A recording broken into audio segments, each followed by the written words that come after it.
Ghatkesar ORR exit number 9 నుండి యాదాద్రి వరకు ఉన్న వరంగల్ హైవేలో 3 ఫ్లైఓవర్ల నిర్మాణ పనులు అయితే జరుగుతున్నాయండి. ఇది ఒక మంచి విషయం అని చెప్పొచ్చు.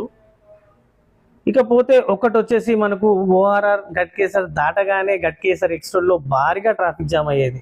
అక్కడైతే ఒక ఫ్లైఓవర్ వర్క్ నడుస్తుంది. సో ఈ వీడియోలో చూడొచ్చు మీరు. అలాగే ముందుకెళ్తే అంకుషాపూర్లో మరో ఫ్లైఓవర్ వర్క్ నడుస్తుంది. అలాగే ముందుకెళ్తే మనకు ఎయిమ్స్ బిఫోర్ కొండమడుగులో కూడా ఒక ఫ్లైఓవర్ వర్క్ అయితే నడుస్తుంది. సో ఈ 3 ఫ్లైఓవర్లు బేస్ చేసుకొని మనకు ఒకసారి ఉప్పల్ ఫ్లైఓవర్ కూడా కంప్లీట్ చేసుకుంటే ఒక స్పీడ్ ట్రాక్ అని చెప్పొచ్చు. ఇంకా వెహికల్ ఎక్కడ ఆగేది ఉండదు. చాలా తక్కువ టైంలో యాదాద్రి వరకు అయితే రీచ్ అవ్వచ్చు.